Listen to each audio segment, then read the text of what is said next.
നമസ്കാരം. പൊതു തെരഞ്ഞെടുപ്പ് വളരെ അടുത്തു വന്നതോടെ കോൺഗ്രസ് നേതാക്കൾ ഇനി എന്ത് ചെയ്യാൻ പോകുന്നു എന്നതിനെ ചൊല്ലി വലിയ കഥകൾ നാഷണൽ മീഡിയയിൽ കാര്യമായി പ്രചരിക്കുന്നത് നമ്മൾ കാണുന്നുണ്ട്. കോൺഗ്രസ് നേതാക്കൾ കൂട്ടത്തോടെ BJP-യിലേക്ക് ചേക്കേറാൻ പോവുകയാണ്, കോൺഗ്രസിലെ പ്രതീക്ഷകൾ അവസാനിച്ചു എന്ന മട്ടിൽ എന്നുള്ള വാർത്തകൾ നമ്മൾ നിരന്തരം കാണുന്നു. കമൽനാഥിനെ പോലെയുള്ള വളരെ സീനിയറായിട്ടുള്ള ലീഡർമാർ അപ്പുറത്തേക്ക് പോവുകയാണ് എന്ന കഥ കേട്ടു. മനീഷ് തിവാരി പോകാൻ പോകുന്നു, അശോക് ചവാന് പിന്നാലെ മനീഷ് തിവാരി പോകുന്നു, സിദ്ധു പോകുന്നു, ഈ പറഞ്ഞ കമൽനാഥ് പോകുന്നു. കഥ വളരെ സജീവമായി നിൽക്കുകയും നാഷണൽ മീഡിയയിൽ അത്തരം സ്പെക്കുലേഷൻസ് ഇങ്ങനെ നിരന്തരമായി ആഘോഷിക്കപ്പെടുകയും ചെയ്യുന്നു. ഇപ്പോൾ മനീഷ് തിവാരി അതിനെ നിഷേധിക്കുന്നുണ്ട്. കമൽനാഥ് കോൺഗ്രസിൽ ഉറച്ചു നിൽക്കുമെന്ന് അവസാനം അറിയിച്ചതിൻ്റെ അപ്ഡേറ്റാണ് പുറത്തു വരുന്നത്. അപ്പോൾ ഇത്രയും വലിയ നേതാക്കൾ, ഇത്രയും വലിയ പാരമ്പര്യമുള്ള നേതാക്കൾ പെട്ടെന്ന് BJP-യിലേക്ക് പോകുന്നു എന്ന കഥകൾ എങ്ങനെ ഉണ്ടാകുന്നതാണ്? എങ്ങനെയാണത് മാധ്യമങ്ങൾ ഏറ്റെടുക്കുന്നത്? അല്ലെങ്കിൽ അതിന് അനുബന്ധമായിട്ടുള്ള അതിനെ പിന്തുണയ്ക്കുന്ന തരത്തിലുള്ള കമൻസ് എങ്ങനെയാണ് BJP നേതാക്കളിൽ നിന്ന് വരുന്നത്? ഇത് ഒരു തെരഞ്ഞെടുപ്പ് സാഹചര്യത്തിൽ കോൺഗ്രസ് ക്യാമ്പിനെ ആശയക്കുഴപ്പത്തിലാക്കാൻ, കോൺഗ്രസ് ക്യാമ്പിനൊപ്പം പ്രതിപക്ഷ ചേരിക്കുമൊക്കെ ആകെ തന്നെ ഒരു ആത്മവിശ്വാസം നഷ്ടപ്പെട്ടു, എല്ലാവരും പ്രതീക്ഷ വെക്കുന്ന BJP-യിലാണ് എന്നൊരു അന്തരീക്ഷം സെറ്റ് ചെയ്യാൻ വേണ്ടി ആരോ ഉണ്ടാക്കുന്നതാണോ? അങ്ങനെ ഉണ്ടാക്കുന്നത് ആരാണ്? അത് BJP ആണോ? BJP പലതരം തെരഞ്ഞെടുപ്പ് തന്ത്രങ്ങൾ പയറ്റുന്നത് നമ്മൾ കാണുന്നുണ്ട്. അതിൽപ്പെട്ട ഒന്നാണോ ഇത്? BJP-യുടെ ട്രിക്കാണോ എന്നതിനെക്കുറിച്ചാണ് നമ്മൾ ആദ്യം സംസാരിക്കുന്നത്. സാറിന് എന്താണ് തോന്നുന്നത്? BJP അങ്ങനെ ഒരു ആസൂത്രിതമായിട്ടുള്ള ഒരു ആശയക്കുഴപ്പം സൃഷ്ടിക്കുന്നുണ്ടോ? എൻ്റെ അഭിപ്രായത്തിൽ BJP അത് സൃഷ്ടിക്കുന്നു എന്നത് മാത്രമല്ല, BJP ഇതിന് ആകമാനം ഒരു ജനാധിപത്യ പരിവേഷം നൽകാനും ശ്രമിക്കുന്നുണ്ട് എന്നുള്ളതാണ്. ഇതിനകത്തിപ്പോൾ സംഭവിക്കുന്നത് എന്താണെന്ന് വെച്ചാൽ BJP-യിലേക്ക് പോവുക എന്ന് പറയുന്നത് സ്വാഭാവികമായി സംഭവിക്കുന്നൊരു കാര്യമായി ആളുകൾക്കിടയിൽ പ്രചരിപ്പിക്കാനുള്ള, അല്ലെങ്കിൽ അങ്ങനെ സംഭവിക്കുന്നത് സ്വാഭാവികമായും BJP-യുടെ നന്മയിൽ താല്പര്യപ്പെട്ട്, അല്ലെങ്കിൽ അവരുടെ എന്താ പറയുക, ആദർശങ്ങളിലുമൊക്കെ വലിയ താല്പര്യത്തോടുകൂടി ഈ നേതാക്കളൊക്കെ വരുന്നതാണെന്നുള്ള തോന്നൽ ഉളവാക്കുക എന്നതുകൂടിയാണ് അവിടെ സംഭവിക്കുന്നത്. യഥാർത്ഥത്തിൽ നമുക്കറിയാം BJP-യിലേക്ക് എന്തുകൊണ്ടാണ് ആളുകൾ പോകാൻ ആലോചിക്കുന്നത്. ഇവിടെ നഷ്ടപ്പെടുന്ന സീറ്റുകളെക്കുറിച്ചോ അല്ലെങ്കിൽ അവർ ഇതുവരെ കൈക്കൊണ്ടിരുന്ന അവരുടെ നിലപാടുകൾ കൈവിട്ടു പോകുന്നതിനെക്കുറിച്ചോ ഒന്നുമുള്ള ആകുലതകളോ ഒന്നുമല്ല. അവർക്ക് മേൽ വന്നുപെടാവുന്ന ആപത്തുകളാണ് അവരെ പലരെയും അങ്ങനെ ചിന്തിപ്പിക്കുന്നതെന്ന് നമുക്ക് വളരെ വ്യക്തമായി തന്നെ അറിയാം. ഇത് ഒരു വശം മാത്രമാണ്. പക്ഷേ മറ്റൊരു വശത്ത് ഈ പറഞ്ഞ പോലെ നിരന്തരം ആളുകൾ അങ്ങോട്ട് പോവുകയാണ് എന്നൊരു ഫീൽ ഉണ്ടാക്കുക എന്ന് പറയുന്നത് വളരെ അത്യാവശ്യമാണെന്ന് അവർക്ക് നന്നായിട്ടറിയാം. അത് ഏറ്റവും നന്നായി ഫലിക്കുന്ന ഒരു സമയം കൂടിയാണ് ഇത് എന്നുള്ളത്. കാരണം ഇപ്പോൾ കഴിഞ്ഞ 10 വർഷം എടുത്തു നോക്കി കഴിഞ്ഞാൽ, 2019 ശേഷമുള്ള സമയത്ത് തന്നെ എടുത്തു നോക്കി കഴിഞ്ഞാൽ 10ഓളം നേതാക്കൾ പോയിട്ടുണ്ട്. ഇപ്പോൾ പിന്നെ ജ്യോതിരാദിത്യ സിന്ധ്യ മുതൽ ഇങ്ങോട്ട് നോക്കിക്കഴിഞ്ഞാൽ നമുക്ക് എണ്ണം പറഞ്ഞ ഒരുപാട് നേതാക്കൾ വിട്ടുപോയിട്ടുണ്ട് എന്നുള്ളത് കാണാം. അപ്പോൾ അതുകൊണ്ട് തന്നെ ഇത് ഏറ്റവും നന്നായി ഫലിക്കുന്ന ഒരു സമയമാണ് എന്നുള്ളത് കൊണ്ട് കൂടിയാണ് അവരത് പ്രചരിപ്പിക്കാൻ ശ്രമിക്കുന്നത്. പക്ഷേ ഇപ്പോൾ സിദ്ധു ആവട്ടെ അല്ലെങ്കിൽ മനീഷ് തിവാരി ആവട്ടെ വ്യക്തമായി അത് നിഷേധിച്ചിട്ടുണ്ട്. ഇത് നിഷേധിക്കാതിരിക്കുക കൂടി ചെയ്യുമ്പോഴാണ് ഇതിന് വളരെ വളം കിട്ടുന്നത്. ഇപ്പോൾ ഉദാഹരണത്തിന് കമൽനാഥിൻ്റെ കാര്യത്തിൽ അദ്ദേഹം സ്വന്തം നിലക്ക് നിഷേധിച്ചിട്ടില്ല ഇതുവരെ. ഇപ്പോൾ അദ്ദേഹത്തിൻ്റെ സഹചാരികളായ ആളുകൾ അദ്ദേഹത്തെ ചെന്ന് കണ്ടപ്പോൾ പറഞ്ഞു, ഞാനൊരു കോൺഗ്രസ്സുകാരൻ തന്നെ ആയിരിക്കുമെന്ന് പറഞ്ഞു എന്നാണ് ഏറ്റവും ഒടുവിൽ വന്ന വാർത്ത. പക്ഷേ നമുക്കത് വിശ്വസിക്കാൻ കുറച്ച് പ്രയാസമുണ്ട് അദ്ദേഹത്തിൻ്റെ കാര്യത്തിൽ എന്നത് പ്രത്യേകം എടുത്തു പറയാതിരിക്കാൻ കഴിയില്ല. പക്ഷേ ഇവിടെ എല്ലാം നിഷാദ് സംഭവിക്കുന്ന ഒരു കാര്യം, അതായത് ഈ BJP-യിലേക്ക് പോകുന്നവരുടെ ഒരു ധാർമ്മിക ച്യുതി മാത്രമായിട്ടാണ് നമ്മൾ ഇതിനെല്ലാം കാണുന്നത്. BJP-യുടെ ഒരു ധാർമ്മിക ച്യുതി അതിൽ നമ്മൾ കാണുന്നില്ല. അപ്പോൾ അത് എന്തുകൊണ്ട് ചർച്ച ചെയ്യപ്പെടുന്നില്ല? ഉദാഹരണത്തിന് ഇപ്പോൾ കമൽനാഥ് BJP-യിലേക്ക് പോയി എന്നിരിക്കട്ടെ, ഈ കഴിഞ്ഞ നിയമസഭാ തെരഞ്ഞെടുപ്പിൽ എന്തൊക്കെ അപവാദങ്ങൾ, എന്തൊക്കെ ആരോപണങ്ങളാണ് കമൽനാഥിനെതിരെ BJP ഉയർത്തിക്കൊണ്ടുവന്നത്? അവിടുത്തെ മുഴുവൻ അഴിമതിയെക്കുറിച്ചുള്ള ഒരുപാട് എലിഗേഷൻസ്. അതുകൂടാതെ 1984 സിഖ് വിരുദ്ധ കലാപത്തിൽ ഇപ്പോൾ ജഗദീഷ് ടൈറ്റിലർക്കെതിരായിട്ടുള്ള അന്വേഷണം വീണ്ടും ആരംഭിച്ചു എന്ന് പറയുമ്പോൾ അത് കമൽനാഥിനെതിരെ കൂടി തിരിക്കാനുള്ള ശ്രമം BJP നടത്തിയിട്ടുണ്ട്. കമൽനാഥിന് അതിൽ പങ്കുണ്ടെന്ന് വളരെ വ്യക്തമായി ആരോപിച്ച പാർട്ടിയാണ് BJP. അങ്ങനെ ഒരാളെയാണ് അവർ സ്വീകരിക്കുന്നത് എന്ന് കൂടി കാണണം. അങ്ങനെ ഒരാളെ അവർ സ്വീകരിക്കുന്നുണ്ടെങ്കിൽ അവരുടെ ധാർമ്മികത എവിടെ പോയി? അതൊരു പ്രധാനപ്പെട്ട ചോദ്യമല്ലേ. അത് ഇപ്പോൾ ആ ധാർമ്മികതയെക്കുറിച്ച് ആരും സംസാരിക്കുന്നില്ല എന്ന് മാത്രമല്ല, ഈ മൊത്തം സംഭവങ്ങൾ, ഈ ഹോഴ്സ് ട്രേഡിംഗ് എന്ന് പറയുന്ന ഒരു സംഗതിയെ ഇത്രയും ജനാധിപത്യത്തിൽ ഇത്രയും നടപ്പുള്ള ഒരു നടപ്പാക്കി മാറ്റുന്നതിൽ ഏറ്റവും പങ്കുവഹിച്ച പാർട്ടിയാണ് BJP. നമുക്കറിയാം കഴിഞ്ഞ കുറച്ച് കാലത്തിനിടയിൽ സംഭവിച്ച ഒരുപാട്, ഗോവയിൽ തുടങ്ങി അവർ നടപ്പാക്കാത്ത മധ്യപ്രദേശിൽ അത് പിന്നെ ജ്യോതിരാദിത്യ സിന്ധ്യയുടെ നേതൃത്വത്തിൽ നടന്നു. അപ്പോൾ ഇങ്ങനെ ഏതൊക്കെ സംസ്ഥാനങ്ങളിൽ എങ്ങനെയൊക്കെ ഭരണം പിടിക്കാൻ കഴിയുമോ അതിന് മുഴുവൻ ഉപയോഗിച്ച ഒരു തന്ത്രത്തെ ഇങ്ങേയറ്റത്ത് കൊണ്ടുവന്ന് മറ്റൊരു പാർലമെൻ്ററി തെരഞ്ഞെടുപ്പിൻ്റെ തൊട്ട് മുമ്പാകെ വെച്ച് എല്ലാവരും സ്വാഭാവികമെന്ന നിലയിൽ ഇതാ BJP-യിലേക്ക് വരികയാണ് എന്ന നിലയിൽ പ്രചരിപ്പിക്കാൻ ഒരു സംഗതി അവരുണ്ടാക്കി വെച്ചിരിക്കുകയാണ്. അപ്പോൾ ഇനിയിപ്പോൾ ആളുകൾ പിന്നെ ആരെങ്കിലും കോൺഗ്രസിലേക്ക് വരുമോ എന്ന് ആരും ചിന്തിക്കുന്നില്ല. ചിന്തിക്കാൻ കഴിയാത്ത വിധം അത് അടഞ്ഞുപോയൊരു സംഗതിയാണ്. പക്ഷേ അതേസമയം നമ്മൾ ആലോചിക്കേണ്ട ഒരു കാര്യം, ഇപ്പോൾ കല്യാൺ സിംഗ് അല്ലെങ്കിൽ ഉമാഭാരതി ഇവരൊക്കെ BJP-യിൽ നിന്ന് പുറത്തായിരുന്നു ഒരു ഘട്ടത്തിൽ. എന്നിട്ട് തിരിച്ച് അതേ പാർട്ടിയിലേക്ക് തന്നെ വരാം, അല്ലെങ്കിൽ BJP-യിലേക്ക് തന്നെ വന്ന ആളുകളാണ് ഇവരൊക്കെ. അത് പിന്നെ അവരെ സംബന്ധിച്ചിടത്തോളം എന്ന് വെച്ചാൽ അക്കാലത്തൊക്കെ അതിനകത്തൊരു ജനാധിപത്യപരമായ പുറത്താകലും തിരിച്ചുവരലുമാണ് നടന്നുകൊണ്ടിരുന്നത്. പിന്നീട് BJP-യിൽ എന്താണ് സംഭവിച്ചത്? BJP-യിൽ നിന്ന് അഭിപ്രായ വ്യത്യാസം കൊണ്ട് ആരെങ്കിലും പിന്നീട് ഇനി പോട്ടെ പോസ്റ്റ് മോദി 2014 ശേഷം ആരെങ്കിലും രാജിവെച്ച് പുറത്തു പോയി മറ്റേതെങ്കിലും ഒരു പാർട്ടിയിൽ പ്രവർത്തിക്കുന്നതായിട്ട് നമ്മൾ കാണുന്നുണ്ടോ? ഇല്ല. എന്തുകൊണ്ടാണ്? അങ്ങനെ പോകാൻ കഴിയില്ല. പോകുന്നു എന്ന് മനസ്സിലാക്കിയാൽ തന്നെ അയാളെ അവിടെ അവസാനിപ്പിക്കാൻ കഴിയും വിധമുള്ള സംഘടനാശേഷി അല്ലെങ്കിൽ ആ നിലയ്ക്കുള്ള ഒരു മോദി സംഗതി അതിനകത്ത് കിടക്കുന്നുണ്ട് എന്നുള്ളതാണ്. ബൈ ഓൾ മീൻസ് നമുക്കറിയാം, സുനിൽ ജോഷിയുടെ കാര്യം അറിയാം, ഹരൺ പാണ്ഡ്യയുടെ കാര്യം അറിയാം, പല കാരണങ്ങളുണ്ടാവട്ടെ.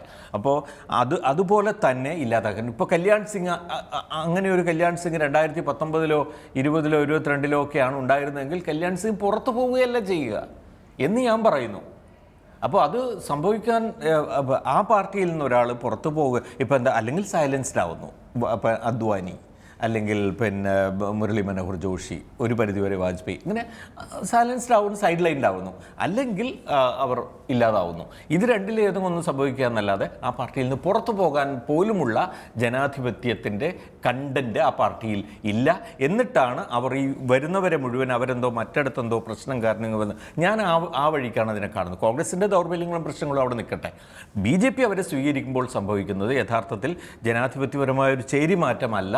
യഥാർത്ഥത്തിൽ അതിനകത്ത് അവർക്ക് അവിടെ നിന്ന് അവരെ ഒരു തരത്തിൽ ഭീഷണിപ്പെടുത്തിക്കൊണ്ടും മറ്റും ഇങ്ങോട്ട് കൊണ്ടുവരികയും ഇവിടെ ഇല്ലാതാക്കുകയും ചെയ്യുന്ന ഒരു പ്രവൃത്തിയാണ് നടക്കുന്നത്. അല്ല, ഇങ്ങനെ ക്രിയേറ്റ് ചെയ്യപ്പെടുന്ന അന്തരീക്ഷം BJP എന്തുമാത്രം സഹായിക്കുന്നുള്ളതാണ് അവസാനം തോന്നുന്നത്. മറ്റൊന്ന്, BJP-യിലേക്ക് പോകുമോ, അദ്ദേഹം പോകാൻ പോകുന്നുള്ള സംഗതിയെ ഒരു ആഭ്യന്തരമായ സമ്മർദ്ദത്തിന് വേണ്ടി കോൺഗ്രസ് നേതാക്കൾ തന്നെ ഉപയോഗിക്കുന്നത് ചിലപ്പോൾ നമ്മൾ കാണുന്നുണ്ട്.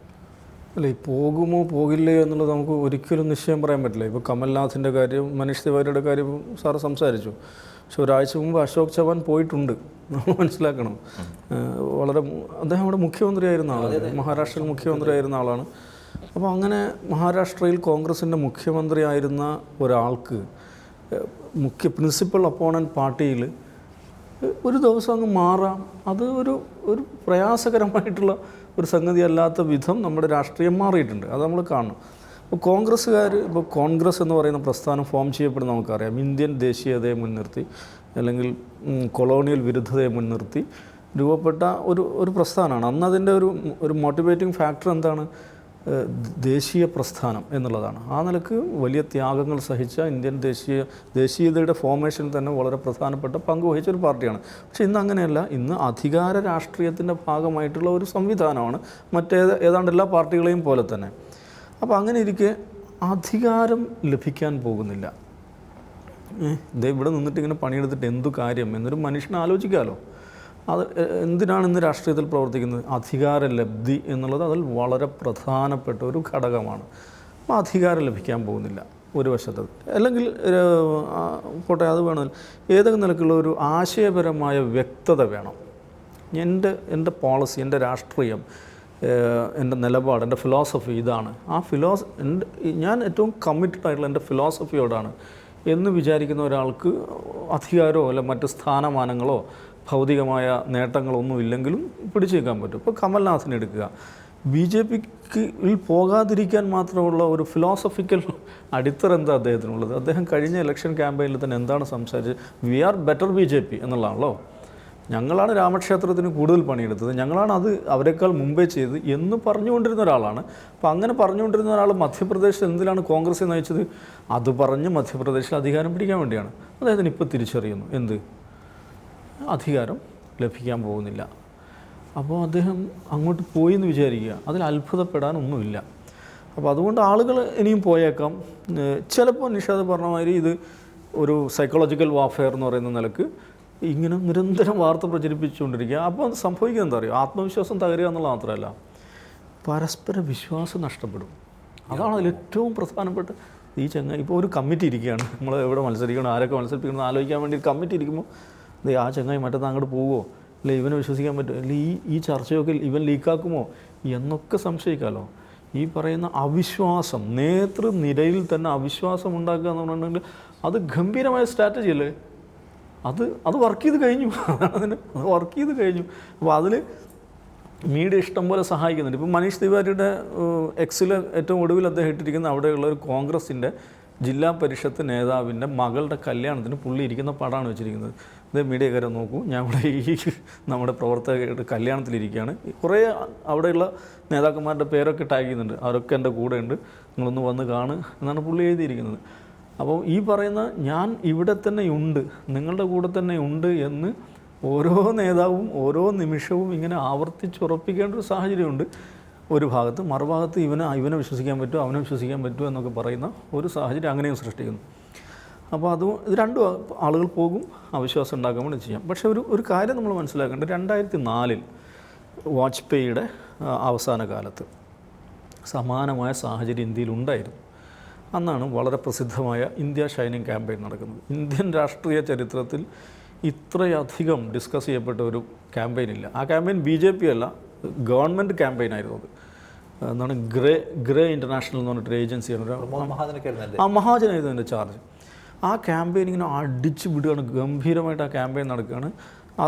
ആ ക്യാമ്പയിൻ നടക്കുന്ന മുറക്ക് തന്നെയാണ് ഓരോ ദിവസവും പ്രത്യേകിച്ച് ഉത്തരേന്ത്യയിൽ നിന്ന് കോൺഗ്രസ് നേതാക്കന്മാർ ഇങ്ങനെ കൂടൊഴിഞ്ഞ് പോകുന്നത്. അങ്ങനെ സംഭവം ഓർമ്മയില്ലേ? നിശ്ചയമായും ഇവർ തിരിച്ചു വരുന്ന ഇദ്ദേഹം തുടരും എന്ന് എല്ലാവരും വിചാരിച്ചൊരു തെരഞ്ഞെടുപ്പായിരുന്നു, ഒരു രാഷ്ട്രീയ കാലാവസ്ഥയായിരുന്നു. എന്താ സംഭവിച്ചത് നമുക്കറിയാമല്ലോ. എന്താണെന്ന് സംഭവിച്ചത്? മൻമോഹൻ സിംഗാണ് അധികാരത്തിൽ വരുന്നത്.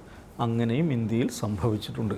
അതുകൊണ്ട് അത് തന്നെ ഇത്തവണ സംഭവിക്കുന്നില്ല പറയുന്നത്. ഇത്തവണ എനിക്ക് തോന്നുന്നത് വേറൊരു ചിത്രമായിരിക്കും ഉണ്ടാകാൻ പോകുന്നതാണ് എനിക്ക് തോന്നുന്നത്. ഇപ്പോൾ ഇന്നലെ ഇവരുടെ നാഷണൽ കൗൺസിൽ മീറ്റിംഗ് ഇന്നലെ സമാപിച്ചു. അതിലെ സമാപന സമ്മേളനത്തിൽ നരേന്ദ്രമോദി നടത്തിയ പ്രഭാഷണമാണ് ഇന്നത്തെ ഹിന്ദുവിൻ്റെ ലീഡ് വാർത്ത. അതിൽ അദ്ദേഹം പറയുന്നുണ്ട്, അങ്ങ് CM ആയിരുന്നു കുറേ പണിയെടുത്തു, PM ആയിരുന്നു കുറേ പണിയെടുത്തു, അങ്ങക്കൊരു വിശ്രമം വേണ്ടേ എന്ന് പലരും എന്നോട് ചോദിക്കുന്നുണ്ട്. പക്ഷേ ഞാൻ രാജനീതിക്ക് വേണ്ടിയല്ല പ്രവർത്തിച്ചു കൊണ്ടിരിക്കുന്നത്, ഞാൻ രാഷ്ട്രനീതിക്ക് വേണ്ടിയാണ് പ്രവർത്തിച്ചു കൊണ്ടിരിക്കുന്നത്. അപ്പോൾ രാഷ്ട്രനീതിക്ക് വേണ്ടി പ്രവർത്തിക്കുന്ന ഒരാൾക്ക് അങ്ങനെ വിശ്രമം എടുക്കാൻ സാധിക്കും എന്നൊക്കെ പറഞ്ഞുകൊണ്ടാണ് വിശ്രമത്തെക്കുറിച്ച് മിണ്ടിപ്പോകരുത്. അപ്പോൾ ആ നിലക്ക് അവർ വളരെ സിസ്റ്റമാറ്റിക്കായിട്ട് നാഷണൽ കൗൺസിൽ നടക്കുന്നു.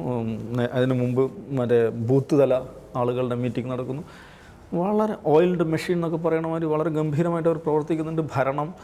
ഭരണ സംവിധാനം ഒരു വശത്ത്, പാർട്ടി ഒരു വശത്ത്, RSS അനുബന്ധ സംവിധാനങ്ങൾ മറുവശത്ത്, പിന്നെ ഏറ്റവും പ്രധാനപ്പെട്ട ഘടകകക്ഷികളായിട്ടുള്ള ED, NIA, income tax department, ഇവരൊക്കെയും എല്ലാവരും ഒത്തുചേർന്ന് പ്രവർത്തിച്ചുകൊണ്ടിരിക്കുകയാണ്. എൻ്റെ ഒരു തോന്നൽ, ഉത്തരേന്ത്യയിൽ നിശ്ചയമായും BJP വളരെ ശക്തമായൊരു മേൽക്കൈ ഈ തെരഞ്ഞെടുപ്പിൽ നേടും. സൗത്ത് ഇന്ത്യയിൽ അതുണ്ടാവില്ല. വേറെ നിലക്കുള്ള ഒരു പൊളിറ്റിക്കൽ ലാൻഡ്സ്കേപ്പിലേക്ക് രാജ്യം പോകുമെന്നാണ് എനിക്ക് തോന്നുന്നത്. എന്തായാലും തെരഞ്ഞെടുപ്പ് അടുക്കുമ്പോൾ ഉണ്ടാകുന്ന ഈ തരത്തിലുള്ള അഭ്യൂഹങ്ങളിൽ പലതരത്തിലുള്ള ആശയക്കുഴപ്പം ഉണ്ടാക്കുന്നുണ്ട്. പ്രധാനമായി ഈ വിശ്വാസ്യതാ പ്രശ്നം ഉണ്ടാക്കുന്നുണ്ട്. ഇപ്പോഴും ഒരു ക്ലിയർ സ്റ്റേറ്റ്മെൻറ്റ് പല ആളുകളുടെയും ഭാഗത്തുനിന്ന് വരുന്നില്ല. അപ്പോൾ അതെന്തായാലും പ്രതിപക്ഷത്തെ സംബന്ധിച്ച് ആശാവഹമായിട്ടുള്ള ഒരു അന്തരീക്ഷമല്ല.